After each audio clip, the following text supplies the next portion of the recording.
And we're back, y'all. What's up? Give it up for my AV crew. Yep. We got our judges ready. They're going to come on out. Friends and family, put your hands together for our next semifinalist, David Buehrer.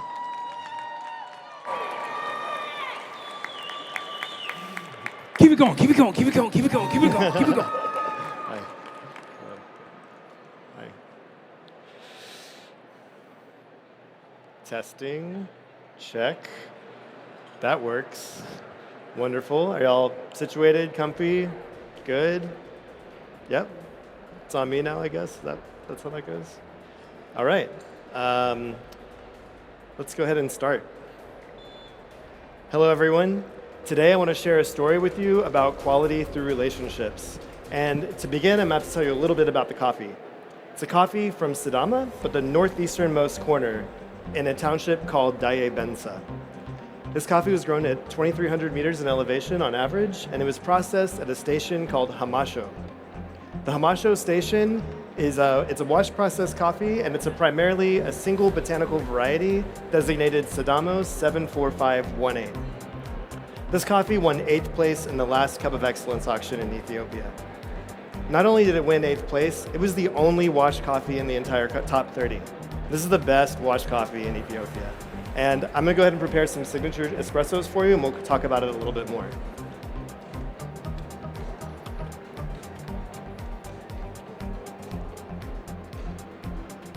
This story starts 5 years ago on this very stage. I was competing, and I met an international student named Kenan Dukamo. Kenan and his family operate the mills on Bensa for the last 25 years. Kenan was going to school in the States, and he asked if he could be an intern over the summer with us at Greenway Coffee. One of his requests while interning was to go visit another coffee-producing country.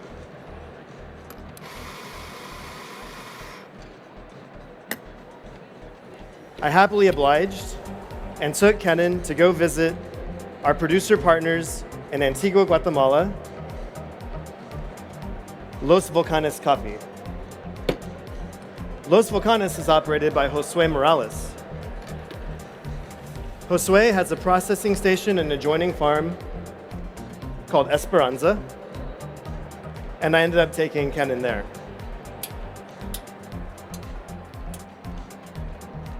Josue's coffees, the way he processes coffee is full of innovation.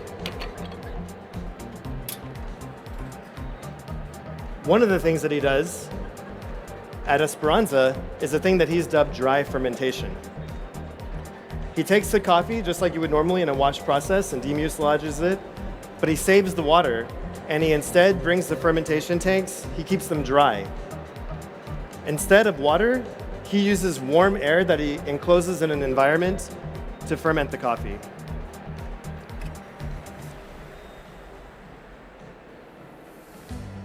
Kenan saw this process and immediately wanted to try it back home in Ethiopia. And that's what I'm serving you today. This is an Ethiopian coffee with a Guatemalan dry fermentation process. The collaboration and the transformation that this espresso went through because of that, it kind of got me thinking of what kind of drink I wanted to prepare for y'all today, and it reminded me a lot of tiki. Tiki drinks are both technical and tasty, and coffee really kind of like brings that out in what I like about coffee. So I'm gonna take 2 grams of sage, which is floral and herbal. I'm gonna put it into our espresso here. To represent tropical fruit found in both coffee and tiki drinks, we're gonna use fresh pineapple juice. And I wanna control the temperature just like Josue and Kenan did. So I'm gonna be toasting baking spices. Today it'll be cinnamon.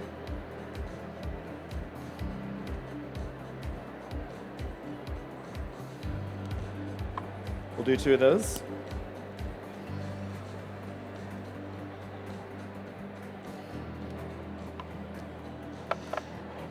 And they both control the environment around them. I'm gonna do the same by infusing this together using a vacuum seal.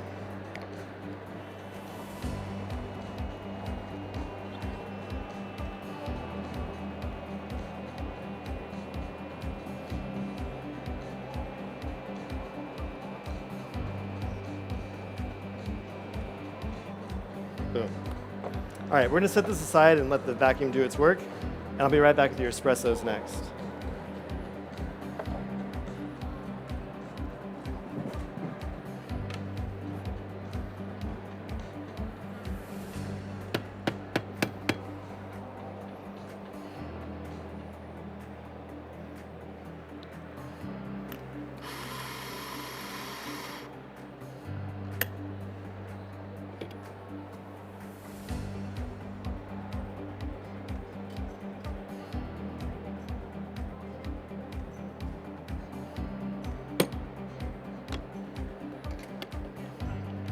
Thank you.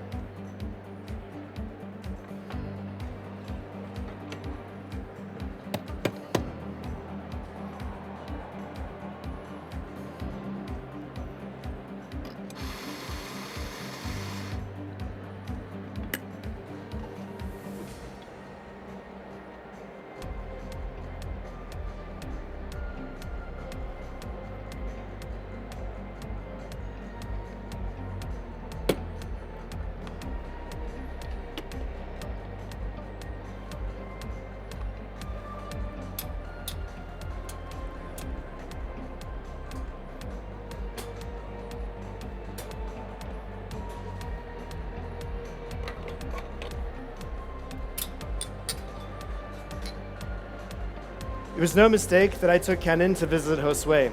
I've known Josue a long time, and one of the things that he mentioned to me years ago at the farm was that he wishes that he could use his fermentation practices in another country. So he set himself up for that collaboration. I was just there to connect the two together.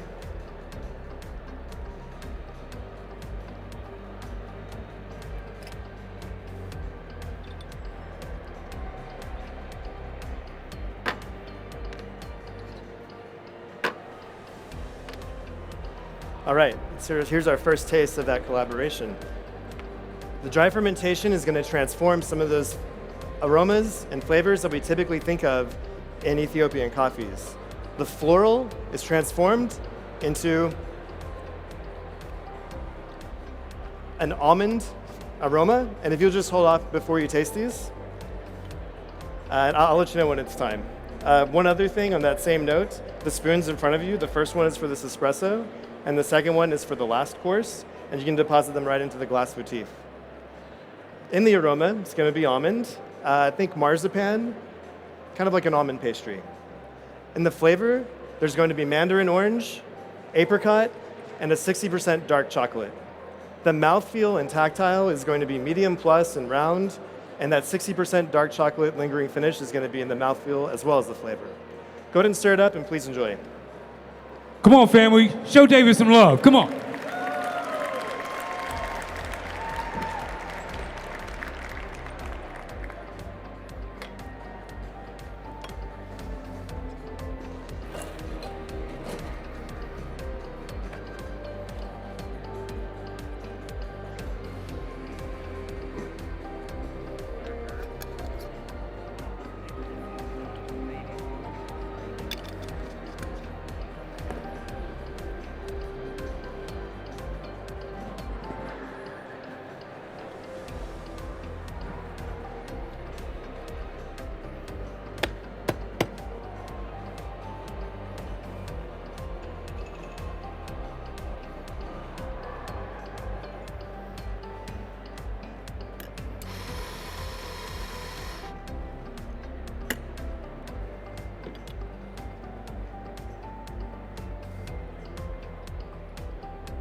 In milk, I wanted to accentuate the rich, creamy sweetness by updosing hamasho by 1.5 grams. In the flavor, you're going to get a vanilla and cinnamon ice cream. And because we updose and had that acidity punch through, it's going to be a pulpy, mango-like flavor. Together, it reminds me of mango cheesecake.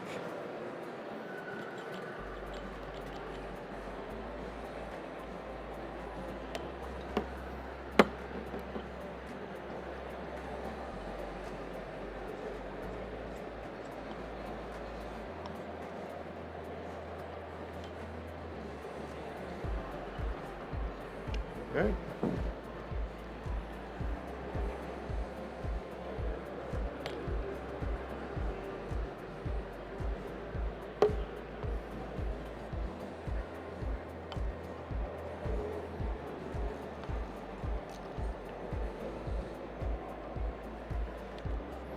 For you. Welcome.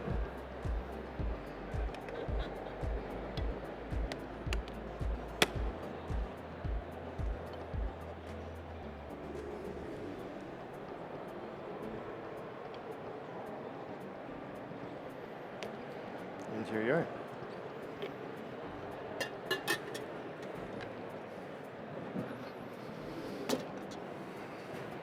All right. It's time to decompress here. I'm going to filter this and chill it for y'all.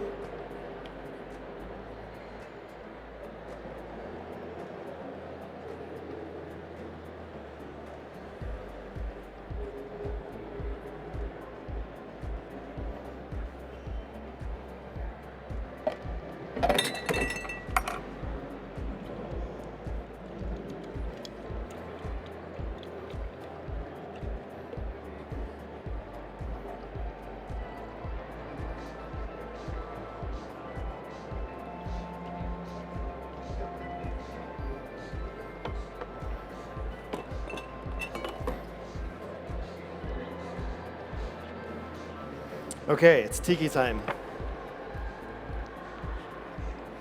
I'm going to take some coconut cream, 270 grams,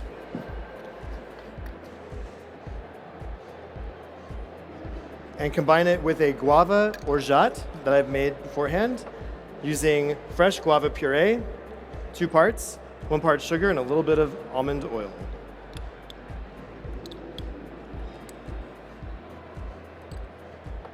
We're going to charge those together to make a foam.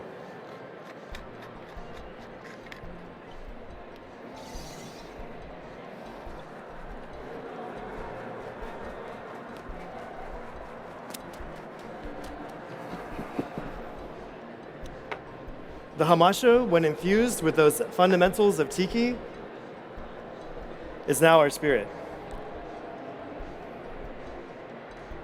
And we're going to go ahead and add those in now. Thank you.